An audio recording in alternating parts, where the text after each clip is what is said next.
Hey, everybody. Good afternoon, good morning, good evening, whatever time of day it is, wherever you are, welcome. I'm so glad you're here. We have a special show today, and I'm really excited to introduce you to my friend, Kyle Shannon, in just a minute. For those of you who haven't been here before, this is the AI Empowered Fundraiser Show. I'm Ann Murphy. We are just continuing in our series of we don't know what we are doing here in AI, in making a live cast, in showing up on camera and talking about things that we are barely, sort of beginning to wrap our arms around. And that is like what the vibe of our extended community is, that it's totally okay. And you are most welcome to show up as the hot, messy human that you are, being in a beginner's mindset, doing things with AI that you aren't supposed to know how to do. No one woke up one day and was like, oh, I know how to write a prompt, or I know how to test the user interfaces of 5 different frontier models, or remember like the, I don't know, 8,000 or something new AI platforms that are out there. All of us in this space, no matter how much you know, we are all on a journey as a beginner compared to others. What my friend Kyle, who's coming on in a second, what he taught me is that when you can be the 5th grader to the 4th graders in this space, that's when you are ready to go. That's when you are ready for prime time. That's when you can start teaching other people how to use the tools. And he was way more than a 5th grader to the 4th graders when I started learning from him. I'm excited to introduce you to him and invite you and encourage you to spend time with him. He shows up on TikTok almost every single night for the past, I'm going to guess it's like maybe 380, 390 days or something at this point. It's a lot of days. And he's there almost every single night, teaching all of us how to use the tools and also making it super fun. And we've all become friends, and we've all joined this community called the AI Salon, where you will meet other beginners, other people who are aspiring, moving in the direction of moving away from being a beginner, but none of us show up thinking or like fronting that we are experts in this space. And so I'm, like I said, really happy. I just dropped the URL. Who disses everyone? I just dropped the URL into the chat. So that's how you'll find Kyle and his friend Leah Faston's community called the AI Salon. And you'll find a whole bunch of really, really nice people there. Before I bring Kyle on, I wanted to highlight a little bit of what we're doing in the AI empowered fundraiser world. One of the things that Kyle and I talk about a lot is how important community is. And I always like to say that the 3 things that you need to be, quote unquote, good at AI are a curious mind, a willingness to be vulnerable, and community. And what I've found over time is that even better than community is friendships. And so along my AI journey, I met a lot of women who were really interested in building relationships around AI. And sometimes it's just like AI is this foil character, and what we're really doing is repotting ourselves, right? Trying new things together, like becoming more of who we always thought we would be, looking for opportunities to step into leadership roles. Like being a leader in the AI space is an incredibly profound role that you can play in society right now. And this group, our incubator membership community, is a bunch of women who are leading the way in AI. We are all friends. We connect on Mighty Networks all day, all night. We have special events. We're talking about a book club. We're talking about a podcast. We would love to have you in there, or at least check it out. So there's a QR code in the corner there. If you put your camera at it and take a picture, or put your camera at it and press the little button that pops up, you'll be able to explore the incubator, and we would love to chat with you if you have any questions. So I wanted to let you know that that exists. And now I am going to bring on no one other than, well, first let me do this. Stop screen sharing.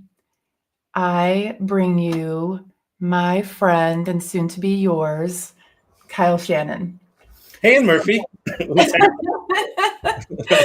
So everybody who, if you don't know Kyle, this is Kyle, and like, prepare now that you know Kyle, you'll see him everywhere. It's one of those things. Now that you know him, you're going to see him everywhere, and that is a really good thing for your life. So while we have him on here, I'm going to embarrass him a little bit. So, boy. Kyle, I love. First of all, I loved your intro, and I enter as the enthusiastically clueless. So yes, there we go.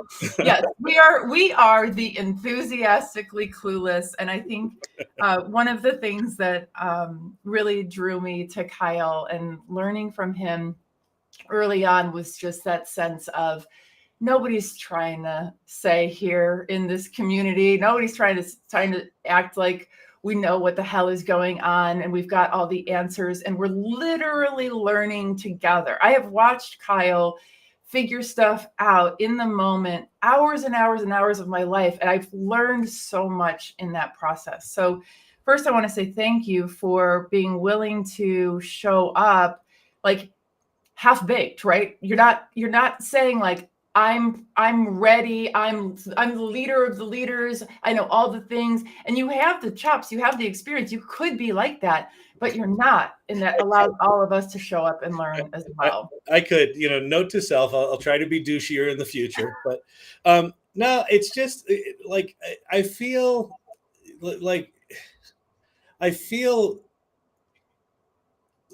in a lot of ways less capable than I ever have, because the tools are evolving and getting so capable that my ability to understand what to do with them is actually going down. But yeah, I think it's just I think it's more fun to be in a beginner's mindset, but I actually think it's actually critical for where we are with AI right now. So thank you. I'm really excited to be here. Okay, say more about the beginner's mindset. What does that mean to you? Well,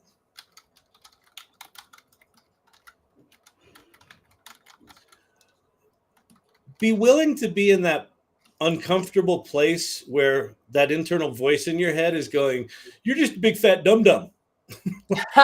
Like, let yourself just be the dum-dum. Like, I don't know. For me personally, the way I sort of operate is I love figuring stuff out, and I kind of hate being in that place where I can't figure it out. And I happen to have a brain that's good at figuring out things fast.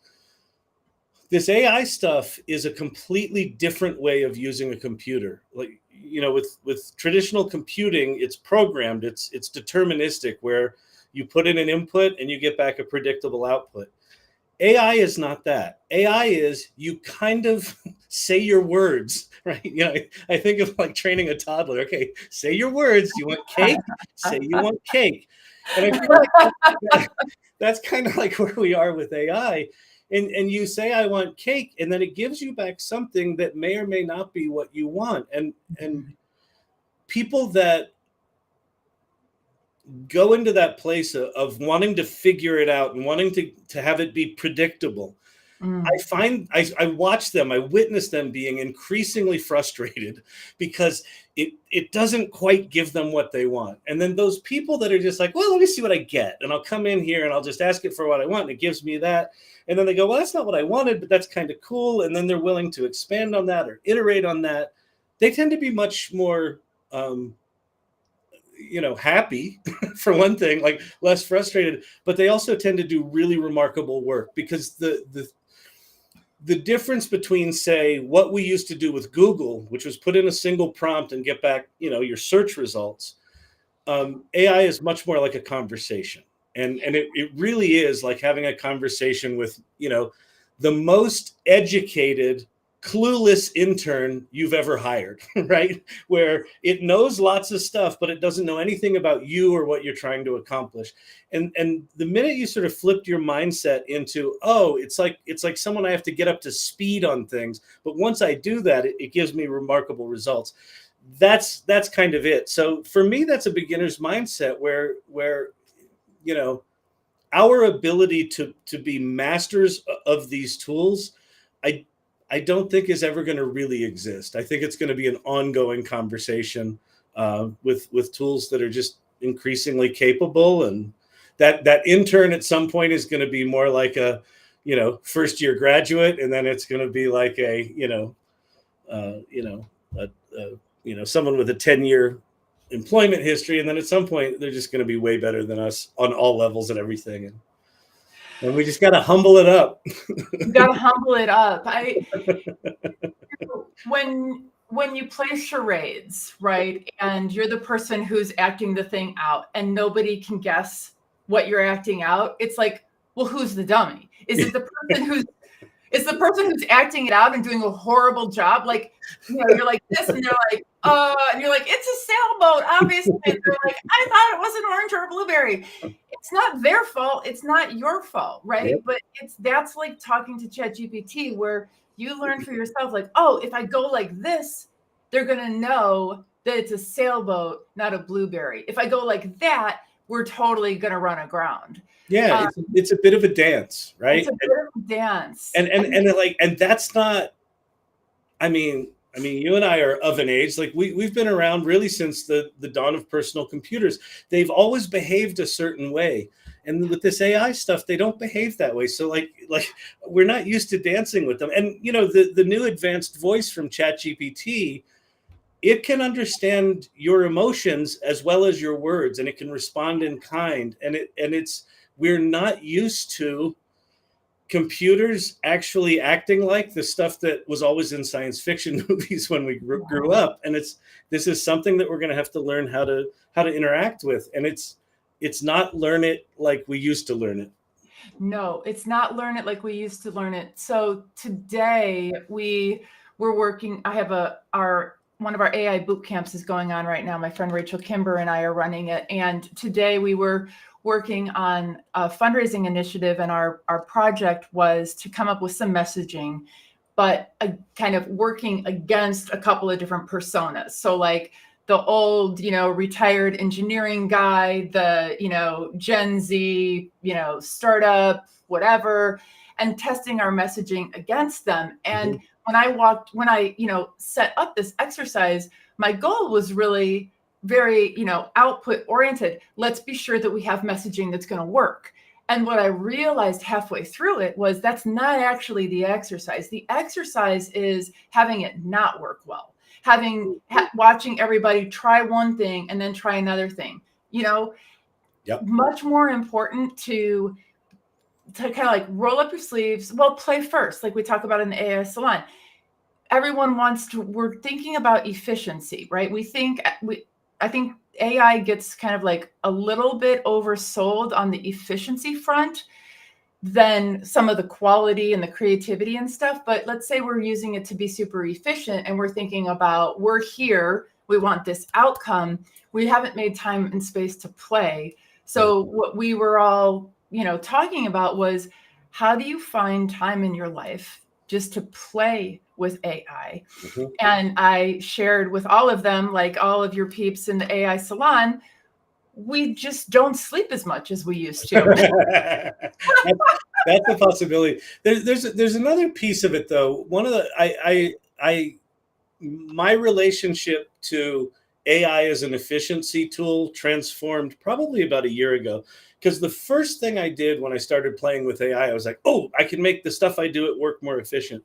And at some point it hit me that thinking of AI just as making the stuff that you do today more efficient is actually dramatically limiting, because all you're thinking about is, here's what I do today, and I want to make that more efficient. That's how we've historically thought of computers, right? It's this machine that's going to do something for me. So here's what I do today. I want to make that more efficient.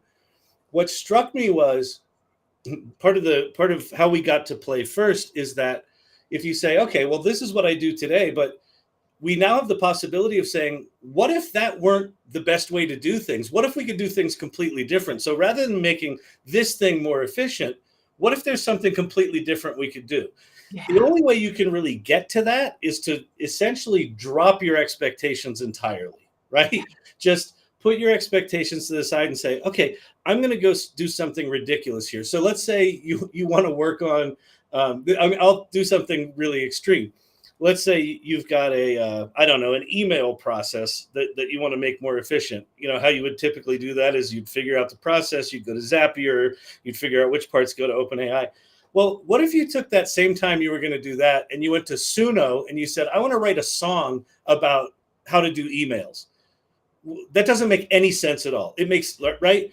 And then what'll happen is it'll write a song about emails that will go give you an idea of like, wait a minute, maybe I should actually send songs to my clients instead of these shitty update emails.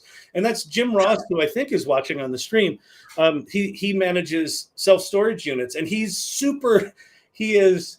I would call him AI native. Like he tries to think first about using AI to solve his problems, and he's just really adventurous. He does something for his business with AI an hour a day every morning, which I think is amazing. And one night on the TikTok lives, I was saying, here's how you make a song. And Jim was just like, well, I've got a client I just met with a couple of hours ago. Why don't I just make them a song about their business? And he did. And he closed the business within 5 minutes, right? That's not something that makes sense, right? It doesn't make any sense. And yet, if you do that, it will open up all sorts of other avenues, and you will learn the tools in a way that you're going to be able to go back to that, that efficiency project that you had with a completely different mindset. So for that's, again, that kind of goes back to the beginner mindset, just being, don't be tied to outcomes as much as we were historically. Absolutely. And think about it as an opportunity, like have it in the back of your mind all the time that this might be an opportunity to break what's already broken. For example, your email newsletter that you're trying to automate probably sucks anyway. Like all of them do, all of ours do. I have one, it kind of sucks. Like, I mean, it's good. It's but it's still an email newsletter, and there are 85,000 of them in my inbox right now that I haven't read. Yep. And so when you have the attitude, the approach of like, let's break what's already broken, and you get a wild hair, you've like been on the AI Salon, you're like, what was the name of that thing? Was it Suno? Was it Clug? Was it Creo? Was it Kling? Was it whatever? Yeah. What was it? And you may get it wrong, and all of a sudden you're in a different AI application. Yeah. But then all of a sudden you're like, ooh, maybe I should be sending songs to my clients rather than another same newsletter that I've been sending them for the last 3 or 4 years. So there's so much room for creativity. I've learned so much about like my own journey about how creative I actually am. I never, ever thought of myself as a creative. And that's one of the things that, that we've talked about is like, how do you kind of step into what you're learning about yourself that may have been there forever, but you just didn't have a way to uncover it. That strikes me. When I was doing, I was the chief creative officer and the co-founder of an early digital agency in the 90s called agency.com. And at one point we started to have some cultural problems where the creatives, the ones that were called, creatives, were like, well, we're creative and everyone else is not creative. And the fact of the matter was that the account people were creative in how they engaged with clients, and the project managers were creative in how they did project management. And one of the things that we distinguished that made a big difference was there's a very big difference between the creative process and the creative product. Yeah. So the creative product is like, I make pictures, right? So maybe you're not good at pictures, Anne. Maybe you're not good at drawing, right? Maybe you're not even good at design, but you're really good at the creative process. And what happens with AI now is you now have tools that allow you to be way more creative, especially in terms of the creative product, but you've always been creative, right? And so what this is doing is kind of connecting those two worlds. And I think that's incredibly powerful. The newsletter that you just mentioned, I just had an epiphany today. So one thing I've been pretty good at over the past, I don't know, year or so is I'll have an idea for an article and I'll put the article out there and I go, oh, I should make an image for the article, right? Which historically I would never have done that. It would have been just words. Right. So if your newsletter is just words, maybe think about putting pictures in it. And then the thing that struck me today, I applied for the creators program for some new video tool. And I thought, wait, why am I just putting pictures in my LinkedIn articles? I should have video in there.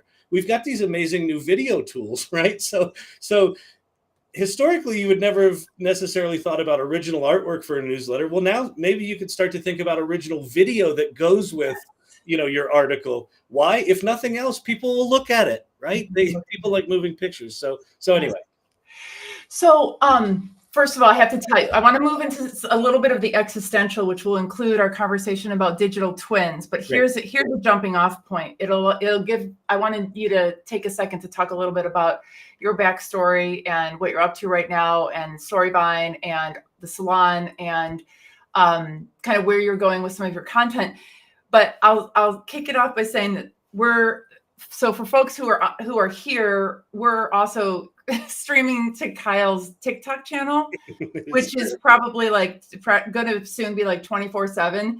And I was watching the comments as one does, and a minute ago somebody said, "Are you retired or is this the job?"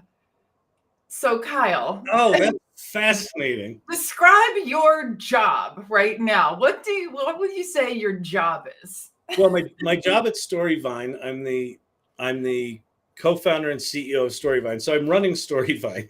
I tend not to do, one of the reasons I go live at TikTok at night is because that's what I do when I go home. So if I'm doing a podcast or something like this, that invades in the day. So I've got that as my day job.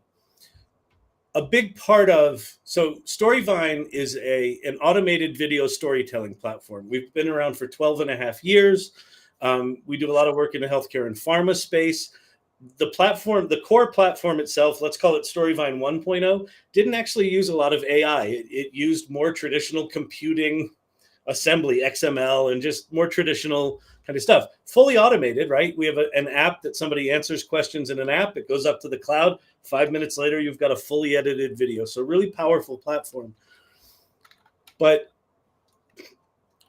so a little part of my background, I've got a storytelling background. I've got a degree in acting. I moved to New York City out of school, ran a theater company, wrote a bunch of screenplays, just, pursued a life in the arts.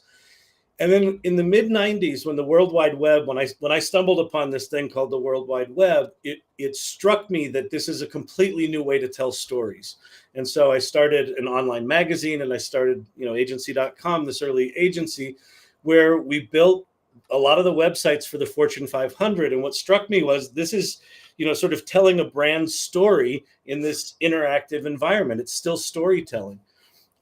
Storyvine is that as well, right? It's just a different way to tell stories. And then when AI came out, what hit me square between the eyes, especially, for me, November 30th, 2022 is the turning point, the seminal moment of what I'll call modern AI, the generative AI movement.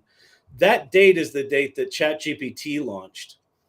And ChatGPT, from where I sit, does for AI what the World Wide Web did for the internet. So let me unpack that a bit. The internet had been around for decades and decades, right? All these computers connected together, and the only people that could really use them were scientists and researchers and things like that, because it was a command line computer interface, and you had to know IP addresses, and it was very technical. And the World Wide Web made it just simple as like clicking a hyperlink to be able to jump between these computers. And that's the foundation for all of, sort of modern communications, was that simple innovation. ChatGPT was the first thing that took all this power of machine learning and AI and put it in this simple box where you just ask it for something and it answers it, or, gives you the picture or whatever it is. So that became the beginning of it. And for me, having been at the beginning of the World Wide Web and looking at the potential of AI, this era that we're in feels 1,000 times, 10,000 times, 100,000 times more impactful long-term than the World Wide Web was. And we know how transformative that was. So the minute I had that epiphany about AI, like being at the beginning of this new era, I just went all in. So I essentially spend all of my free time just looking at Twitter, looking at these things, just paying attention to it. And one of the reasons that I started the salon and one of the reasons that I started the TikTok channel was just to keep myself in the conversation on a daily basis. Like that to me is everything, because it's moving so fast that if you're not in the conversation, it's literally accelerating out away from us, even if you're in the conversation, right? And so my typical day just kind of looks like I wake up, I start looking at stuff on the internet. I'll make a TikTok video occasionally. I come and do my work. And then, if news pops up during the day, I'll go look at that and pay attention to it. And then I talk about that at night. And one of the big surprises of the TikTok channel is that the way I had it in my head was, you start a TikTok channel, it's a media channel, and you make content and you have an audience that watches that content. And what it very, very quickly became was this collaborative jam session where people come and hang out, and like there's more activity going on in the comments between people than there is between me and the audience, right? It's this really just fluid, amazing just jam session. And for me, that's tremendously exciting, because what it means is people are in there exploring this AI stuff independent of what I'm doing. And that's the whole idea. It's so true. Like we are sometimes, you're like the foil character up there, and we're riffing off of sometimes what you're talking about. Sometimes we're making fun of you. Yeah, exactly. So easy. appropriately making fun of you. It's so easy, Kyle. That's why I'm there. But like last night, so I'm going to Paris tomorrow, and last night I was like, oh my gosh, I know that I've heard which applications are the best to use for translating in real time. And I was like, of course I can ask ChatGPT. Of course I can figure this out. But you know what? It'll take me 8 seconds to just ask somebody in your comments. And within, about 10 seconds, Pate had written back and said, use this. This is how you do it. And I'm like, okay, boom. It's such a wealth of information. And so one of the things that Kyle and I have both learned and seen in action and watched other people like grow and blossom is that when you create a container for this kind of relationship building, it gives people something to hold on to. It gives them a little foothold, a reason to talk about AI, or a forum for talking about AI today, after you've worn out your spouses, your kids, your parents, your dogs. We don't want to hear about your stupid AI. No, I can't handle it anymore. Then you have your new friends, your AI friends. Your weirdos. Yeah, exactly. Weirdos. Well, and so here's the other thing, that there's a couple of reasons why community, I think, become way more important. One is you have a place to connect with other people, but the other one is kind of what you did with Pate there. AI, let's just call it generative AI. Even if you're just talking about large language models, the word things, right? Yeah. That part of the industry is already bigger than any single person's ability to master it. And so what ends up happening when you're in a community is you'll have some little piece of the puzzle. And what I experience regularly is that people consistently apologize for how little they know. And then they share this little thing that they know that to them is obvious, because that's what it's who they are, right? Their worldview is they understand whatever it is, like with you, fundraising, right? Yeah. And you share this little thing about fundraising that to the other people in the room are like, oh my God, I never would have thought about it like that. Like, all of the people's points of view, I find them, I work hard to get people to not apologize for what they don't know, because it's what they do know that is the thing that's going to break things open for someone else. So that part of it's really, really important. Yeah. I have seen a transformation among all of us, that we have done we've really moved out of that space of apologizing as much as we used to. Yeah. We had somebody in our group today apologizing for something, and we just had this conversation about imposter syndrome. Yeah, exactly. We just hit them a whole bunch. But you know that this is a time when like showing up and feeling uncomfortable is the work. It's the work. That's a great way to put it. That Yeah. just being in that uncomfortable place and doing it anyway is the work, right? That's the definition of bravery, right? Or of courage, taking action in the face of fear. That, Yeah. yeah, you don't know everything. And yeah, historically you had to have a PhD in mathematics to be good at AI. And your fear might be, well, I was never good at math. What you're going to discover is you don't need to be. But Yes. you do have to go through that gauntlet of knowing that you can't do it, only to discover that not only can you do it, you might be really, really good at it. You might even be really, really, really good at something you thought you would never in your life be good at. And that's the inspiring thing for me. It's so inspiring, and it's so addictive that I'm now looking for things that I don't know how to do. Yeah. So And that's something that playful thing, right? Just oh, it's so fun. So I'm submitting a proposal for this gig that it's not like way beyond my zone of genius, but it's beyond my zone of genius, right? But I also know I can figure this out. Like I have enough intuition, enough experience using AI tools now that I trust myself. I trust my judgment yeah. that I will be able to leverage the tools at my disposal to do something that I don't have a track record that's proven that I can do the thing anymore. That's what's so exciting about all of us. You were talking about, I wanted to shift into a little bit of the existential space that you've been talking about, like the future of work. That's what's so exciting to me is we are now at the mode where it is imperative that organizational leaders understand that you are not hiring for somebody's track record anymore. Or their skills. Their skills. Or their skills. Or their skills. And that's going to seem really counterintuitive if you're on the outside of this AI conversation, because we're not there yet. But like where this is trending, where this is heading, is that the AI tools are getting more and more capable, and they're going to increasingly do the tactical part of your job. And so the thing you went to college for, the thing that you might have been doing for the last 10 or 15 or 30 years, it's going to do. It doesn't mean you don't have value. It's just that that particular piece of it now becomes less and less and less required, right? Yes. Yes.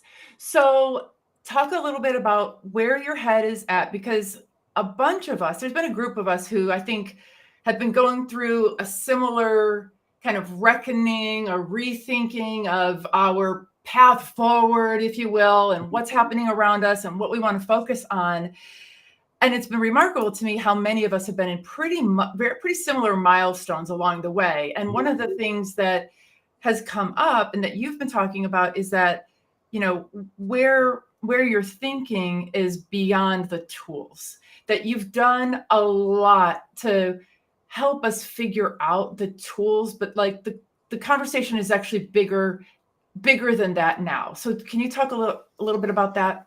Yeah. So again, I'll sort of use my experience in the early days of the web as reference, because I'm realizing now it's actually an important reference point. The early days of the World Wide Web, the technology of HTTP and HTML was actually quite simple, and there was a lot of work that was required to make it ubiquitous, and it evolved and things like that, but it didn't necessarily change all that much. So, for 5 or 6 years, it was really all about the tools. It was like, if you learn the tools and you just, keep up with how things are evolving, you can do it. I mean, that was one of the remarkable things about that, is it democratized this incredibly powerful thing. When generative AI first started, and there was ChatGPT, and then there was Stable Diffusion and Midjourney for images, and there were a couple of music things, but Udio and Suno weren't really out yet and weren't really known. It was a really small set of tools that you needed to know. And then as time went on, there became more and more and more and more. And one of the things that's happened in the past 6 months, maybe this past month, let it go, but the 6 months prior to that was OpenAI kind of stagnated. They said they were going to launch a bunch of stuff and didn't. And what happened was, in that time, a lot of other tools caught up with it. And so all of a sudden, kind of over the course of the summer, all these tools became remarkably capable, and they did all sorts of different things. Like Claude, you can ask it to write a computer application and it'll write it, and you can just start playing a game that you just created by asking for it. And then Perplexity does this cool research stuff, and OpenAI has all these different modes that you can play. Like, all of the tools just got really sophisticated, and there became so many of them that it essentially became impossible to keep up with it, right? And so part of it was just overwhelm of, like, even if, like, it was my self-declared job. I created this thing called the AI Learning Lab, where I'm going to teach people how to use these tools. And what struck me, and what I've been in a bit of mourning for, I think, is the simplicity of that. That if it were just about the tools, that would be awesome, but it's not. And so there's a couple of things that have happened in the past month or so. The release of advanced voice from ChatGPT, where when you talk with it, you're talking with an entity. Whatever it's doing technically, I don't care. There's always these semantic arguments. Well, it's not really emotional, and it's not really this. It doesn't. The impact of talking to it is not like anything we've ever experienced before. The O1 reasoning model that OpenAI just released is this incredibly capable thing that looks kind of like what ChatGPT looked like before, but it's essentially like having a PhD at your fingertips that can do PhD level problem solving at your request.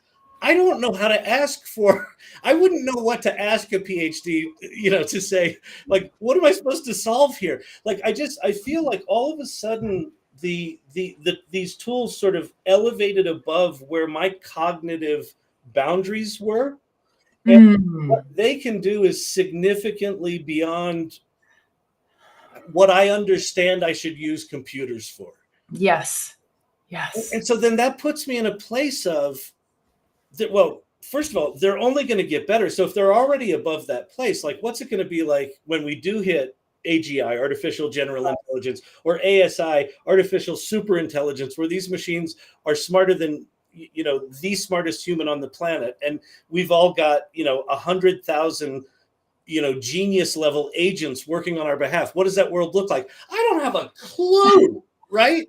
And so now I'm just in this place of, like, I think we need to start asking questions more like why than how.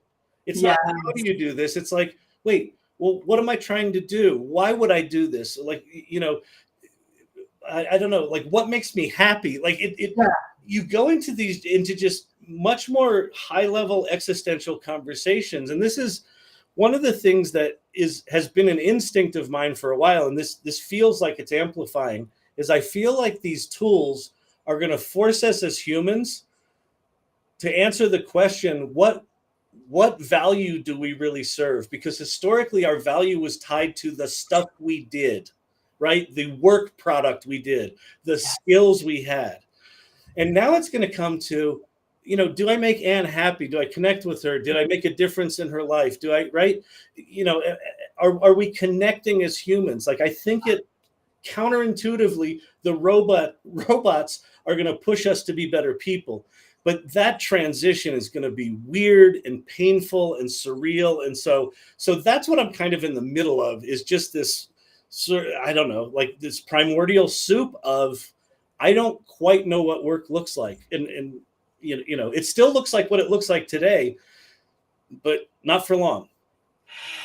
If you are a coach, a therapist, a psychologist, you're about, like, they are going to be busier than the patent and copyright attorneys. Absolutely. Like, we are all flailing about in these communities, having like existential meltdowns. Not like, we can't, this is unfathomably confrontational to our identity, what we think, like how we're oriented, what we do when we wake up in the morning. And we're just trying to help each other out. We don't know what we're doing. We need somebody to help us, like, have a framework for how to apply this stuff, because I absolutely agree with you that it's so much more about it's not well, certainly not about the volume that you're putting out. Like, it's not about, oh, I did this thing and I did a ton of it, and that means I am valuable. And it's not going to be what this weirdness that we've had in our society for literally since slavery of my value is measured by time, by the hours I put in, how many hours I put in. And like like in my that little thing right there of, and I've heard people say, I've gotten in arguments over this where they're like, but that only took 10 seconds. Well, okay, does that mean it's less valuable, right? And it's, there's this famous, it was Picasso, I think. Was it Picasso or Van Gogh? I think it was Picasso. Someone said, make a sketch for me. And he made a sketch and he said, that'll be £1,000,000. And she said, well, it only took you a minute. And he goes, it took me 40 years, to be able to do that in 10 seconds. Yeah, a lot of historically us putting in the 2 hours to write the email was where we measured our personal value and where other people measured the value. And so now if that's just done instantly, the instinct is to go, oh, it's valueless, but it's not. No. Because it's still us curating it. It's still us choosing what is the stuff we want to present to the world. Like, I think we're all still just as responsible for what we put in the world. How we generate that is, in my opinion, no one's business. No one's business anymore. Like, you don't ask me if I use Microsoft Word or if I touch that up in Photoshop. Like, right? It's just like, is it good or not? And if it's not, then just tell me the work's not good. If it's good, then it's none of your business how I made it. So that's part of my philosophy of, did you use AI? Who cares? Who cares? Definitely like decoupling value and time is going to be, I think, one of the biggest pain points that we have, because people are so used to feeling worthy based on putting time into something. And we don't know, by the way, what might be the worst thing that happens initially is if we all do seize the time that is newly available, if we're just trying to do something faster. Right. And we have, let's just say you have 1 new hour a week. You are faced with what seems like a not very big decision, but is actually a huge decision. What are you going to do with that 1 hour? What do you do with the hour? Soon you're going to have 40 hours, right? Or 35 hours. So, well, I'm writing a musical on the weekends. Like, I have a degree in theater. I've never written a musical. I'm not good enough with music to write it, but it's good. Like, it's good. It's really good. And it's just like this weekend project, right? And I'm not taking, 8 hours a day on the weekends. It's like I do an hour here, an hour there, and I'm cranking this out. And that idea of so one of the other things when you were talking about, we're all in these existential dreads. I don't want to make it sound like it's always existential dread negative. It's what I'm finding is that there's these really big oscillations, these emotional oscillations of, oh my God, it's amazing. Oh my God, what do I do with my life? Oh my God, it's amazing. I for the past month and a half, I've been in one of the troughs, right? I've just been in like, what is this? What's it mean? All that sort of stuff. And I saw this LinkedIn post from Allie K. Miller, who talks about, AI stuff. And the opening line of her LinkedIn post was, holy crap, I wrote a whole course this weekend or something like that. And just her starting it with that term, holy crap, was, I realized that if you just play with AI and play with it in your spare time, play with it at work, play with it just mindlessly. Yes. What you stumble upon are these holy crap moments that actually run you in completely different directions, like writing a musical. Or it might be something at work that, rather than the 2 hours of automating that email process, I just mess around for 2 hours, but I discover something completely new and have a holy crap moment that's going to be a breakthrough for my business or a breakthrough for me professionally. And so I wrote a piece called the AI and the holy crapification of work, which is sort of the positive, other side of this. If you get curious with these tools and really dive in with them, they are increasingly going to surprise you in positive and really powerful ways that may be transformative for your business, your professional life or your personal life, or all three. All three, all the same. Yes. And I should say that the existential space that a lot of us are in is in part pretty joyous and kind of like surprising, right? You're like constantly surprised. It's the constant Kevin McAllister moment that we talk about. Yep. Okay. So to give the people what we promised, can we talk about digital twins? Yes. Teach me first. Dina is saying, what word processor are you using Exactly. to Yeah. write your musical, Kyle? Yeah, exactly. What brand of notepad are you taking your notes on right now, Anne? Right, That's right. really important for us to know. So annoying. All right, so talk to us about digital twins. Can you start with like, what are we talking about? What the hell is a digital twin? Yeah. Yes. So historically, the term digital twin really emerged out of the simulation world. And a digital twin might be you have a digital twin of a physical object or a system. My friend Richard Boyd has been doing simulation work and 3D work for years and years and years. And one of the digital twins he made for the Defense Department was a digital twin of a nuclear submarine. So it was a fully functional nuclear submarine that people, sailors could go into with, goggles or computer screens, and like all of the dials worked, all of the things did the things, and they could basically go in and run a submarine virtually, right? So the history of it is that the digital twins that I've been working on, we kind of stumbled upon. So I'm the chief generative officer for this marketing organization called Content Evolution. And Content Evolution is it's basically just a federation of marketing organizations, PR firms, things like that, founded by Kevin Clark, who used to run IBM's global brand. And he basically just said he wanted to retain the relationships of the people that he liked working with. And right, so it's this very collegial group. And one of the challenges of it is, if a business comes to Kevin or to anyone in the organization and says, hey, who should I work with within Content Evolution to do this? Who should I talk to? So this exercise started out as just basically we wanted to create a directory. Like, how do I know who to talk to? And then what we thought about is, maybe we'll make descriptions of the companies, and we can just make a GPT that makes it easy to find them.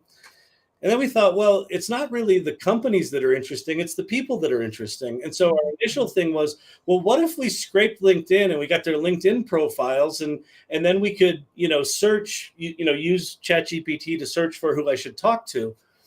And what struck us was LinkedIn is this really limited view of sort of the historical artifacts of a person, right? Like their work history. And even that, it might not be complete depending on how much they do, right?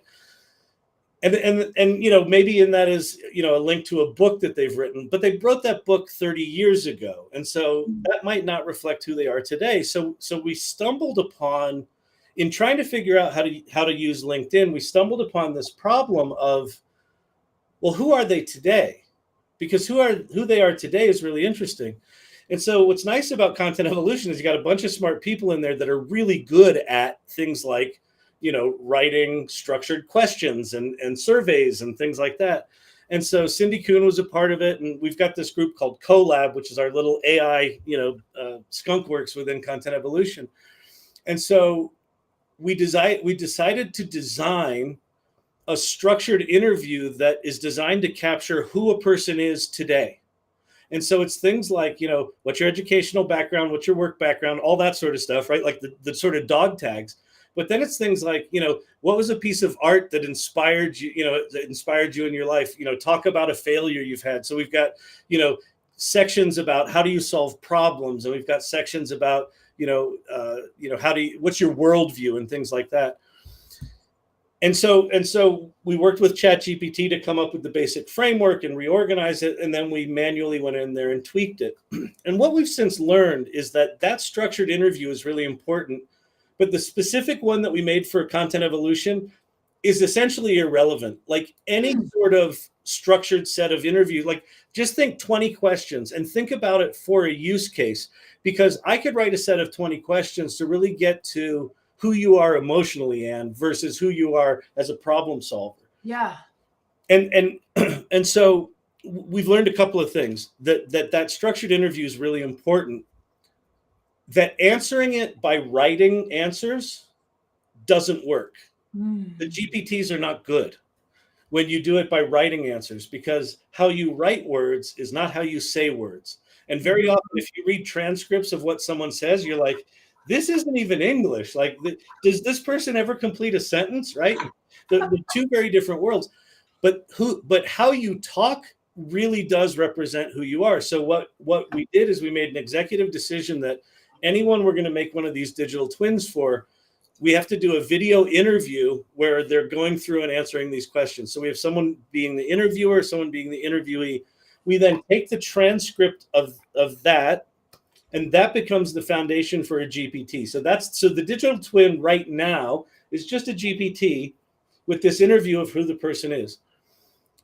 Then we came upon the problem of, because again, where we started was we need a directory. Like, how do we find people, right?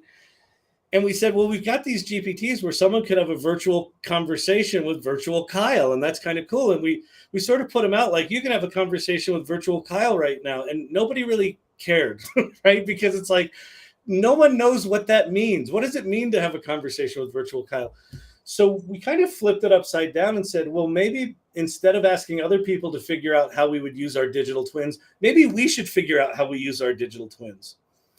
And so where we've kind of gotten to recently is that all of the people within CoLab have basically committed to use their digital twins to do things like brainstorming. Like, rather than brainstorming with you, I'm going to brainstorm with the virtual version of me. But I can also brainstorm with the other people within Content Evolution, and I've got access to them 24/7. So we took all these individual GPTs and we put them into a master GPT. So we've now got this little digital community that represents the worldviews of all the people within Content Evolution. And we're using that GPT to write articles on behalf of Content Evolution and even quote the people that are most appropriate to talk on that subject. It's wild. And so every time we do that, Kevin will reach out to the individuals that are quoted and says, is this what you would say? And for the most part, like, I've had one thing where it said the opposite of what I said, but for the most part, it's like, yeah, that's exactly what I would say. Wow. And so that idea of, so there's a couple of things here. One is you can make, a digital twin of yourself, but you could also make multiple digital twins of yourself. One could be the professional version of you. One could be the social butterfly. One could be the jokester that just does jokes. One could not even look like you and not have your name, but you want to control it. Yes. And then so if you think about the way LLMs work, large language models, the reason they feel human is that we are essentially tapping into the collective intelligence of all of the people that have contributed anything to the internet over the past 70, 80 years, right? And longer than that, right? Because of historical documents that got put on there. So you're literally tapping into all of the people that came before. So the digital twins are actually just a really specific representation of a person who exists in the world. Or we've also done these for people who have died. You can also do the same thing for people that have died and put all their works in there, right? And then we're just sort of creating a little sandbox where you can now have interactions with them and you can group them together. And it's absolutely remarkable. It's uncanny how close they are to how people answer questions and solve problems. And as we move into things like, real-time synthesis of faces and voices and things like that, we're going to be able to FaceTime with virtual versions of ourselves. And I think this skill of thinking about how do I, Kyle, want to be represented in the world feels to me like an important skill to learn right now, because we're going to be represented in the world whether we want to be or not. And if you've got some acuity for how to do that with today's janky tools, you're going to be in much better shape when these things get more sophisticated. There are so many use cases like bouncing around in my brain. It's crazy. Right? But crazy. One of the ideas that I have that I like so far, the best of the ones that have been flying around, would be the ability for people to create their own board of directors to help them make decisions. Yes. Well, in fact, we've talked about that. We're in content evolution. One of the things we're talking about is putting together board of directors and executive committee GPT sets. So think about a board Oh, of directors. You've got all these important people on this board of directors. You get to meet with them quarterly for an hour or two. You have drinks with them, and right, and you can solve the big problem. What if you had 24/7 access to some version of them? yeah. Right? And same with your executive teams, that 24/7 you could just say, hey, hey team, what, please all give me your opinion. Like, I'm about to make this decision and I want you to weigh in, right? And do it from your point of view. If you've got a well-constructed digital twin of those people, you're going to get all sorts of diverse points of view 24/7. 24/7. Amazing. All of the, like, you know, all of the folks who wish they had a mentor or wish they had a sponsor, right? They don't have connections to, the people where they can just sit around with them and chop it up without fear of saying something dumb, right? Yeah. Right? Yeah. Like, now you get to have that, and it's whenever you want, on whatever topic you want, Yep. and you're going to get that feedback in a totally safe environment, and like access this wisdom that you have no business having, right? Like, it's not on you that you don't have that wisdom yet, or you haven't had that life experience yet. Yep. And you get to make the most of all of that. Yeah. Let alone the commercial applications. Like, Right. I know we talked about, if you're an author right now and you're publishing a book, man, have a digital twin that goes along with it so people can either interact with the characters in the book because you've made a digital twin for the characters, which that would be so dope. Yep. Or interact with the author, right? Well, yeah, I've got one right now for AI Futures, the anthology book, where we've got in a GPT, we've got the book itself, and then we've got these interviews with each of the authors. So you can go into that GPT right now and just talk about the concepts of the book, but just ask the authors, hey, Cindy Kuhn, what would you think about this? It also, it radically shifts. Right now we talk about, if you want to be good at AI, treat it like a conversation. And, it's not just like a prompt to get it back.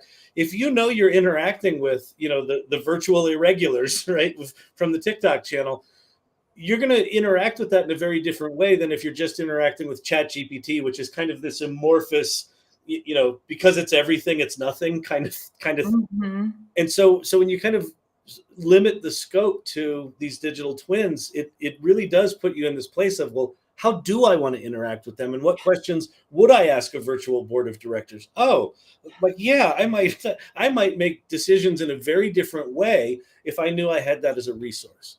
Absolutely. And everybody here on this call, you should know Gwen. She's amazing. And she's absolutely the kind of friend who will remind you that you need to summarize for people and tell them and tell them, like, give them some takeaways. So yes, I think that it would be something like, come up with a list of questions. Yeah, well, I would say, first off, figure out who's the audience, like what's the purpose of the digital twin? Is it professional? Is it personal? Like, what's your intent with it? So I would say, don't just limit yourself to having one digital twin. Maybe this might be a good exercise. Maybe one is the professional one and one is the fun one. Mm-hmm. And so what would those interviews be like for, professional Kyle versus fun Kyle? So that's the start. And then, work with ChatGPT or Claude or your LLM of choice and say, I want to come up with a structured interview of 20 to 25 questions, or whatever you're comfortable with. 20 to 25 questions is probably half an hour, like a half an hour interview, if you're like really answering the questions. So that's step one, get those questions and then edit them, like actually read them and see if there's anything you feel is missing, and, organize them. So that it makes sense for the person answering them. The other thing you should put in there is basic, biographical information, name, job, educational background, things like that, so that your twin knows your history. And then, really important is record that interview on video, and ideally have some third party be there as your back channel. So when you answer a question, someone that knows you or someone that makes you push deeper. Hey, that was kind of a stingy answer. Dig deeper on that. Like maybe you have a Ooh. side chat where you've got someone just, really watching you and you're talking to them, because you'll talk in a very different way than if you just do it yourself. Yeah. Then you take that transcript of that thing. You don't need to clean it up. This is one of the things that was, we talked before about people that expect it to behave in a certain way get really frustrated. Some people were like, well, it doesn't, say this accurately or that accurately, or I need to go in and I need to edit my. No, you don't, because it's just going to hallucinate anyway. And Yeah. all it needs to capture is your essence. So that becomes the core data element of a GPT. You can also put other things in there, like things that you've written or books or links to your company, things like that. You can do that. We chose to keep these things simple and keep it just that interview because we wanted to see how they performed when we did this across a number of people. Yes. Yes. And then that's basically it.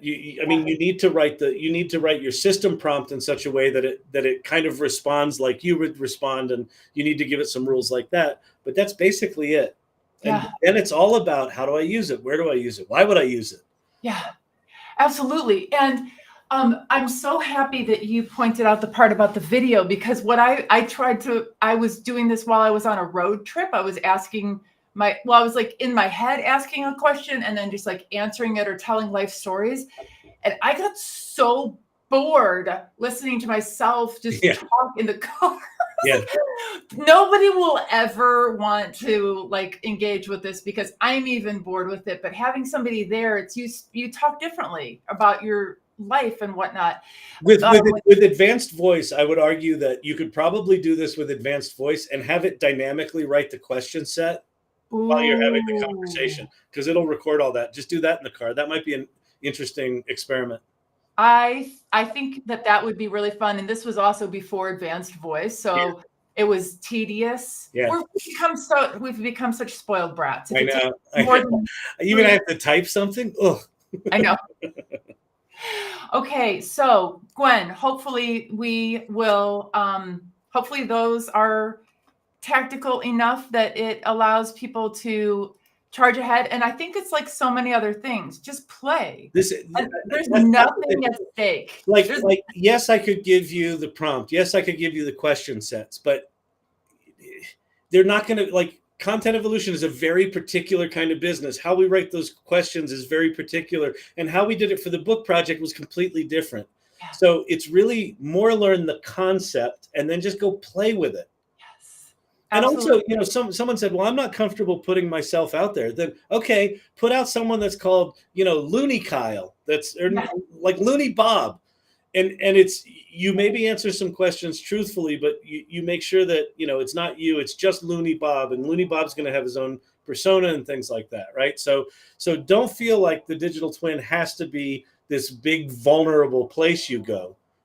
You can make it about you, but you can also just experiment with creating these entities that you're going to interact with. Make a character that you can then find out what the heck they would do in your story. Yep. As we wrap up, Rick, typing is so 2024. We will not, Paul Retzer says by the end of 2026, we're all going to be talking to our computers. I mean, everyone in every office, everywhere. So or thinking to them. Yes, or thinking to them, unless you're in a webinar. Exactly, Gwen. So, everybody, I hope you found this as fascinating as I did. I could talk to Kyle Shannon for hours and hours on end. It's fun to have a chance to actually chat back to you, because you're up on the screen and we're all like, we have these, what is it called? The psychosocial, or the relationship that people have with people on screen. Oh, yeah. Parasocial, a parasocial. Yeah. Yes, but nobody out there feel that way, because Kyle is a real everyday, down to earth, normal human being, and you should connect with him, follow his content, join the AI Salon. And if you're looking for people to, rap with about AI, you can always hit him up. You can always hit me up. We are so here for it. We're here for you in every bit of your journey along the way. And we're learning, like, we're still the beginner's mindset as well. Kyle, thank you so much for coming on the show. And thank you, Absolutely. honestly, just for being you, because you're having you being you is such a huge gift. And so many of us have learned from you and have been able to go on and make a difference for other people. So you're creating quite the family tree of AI nerds. I appreciate that. You're one of I am a fan of yours. You're one of my favorites. You've been there pretty much from the beginning of my journey. So happy to do this anytime. Yeah, I hope this was valuable and useful and interesting. Thanks, everybody. See you later.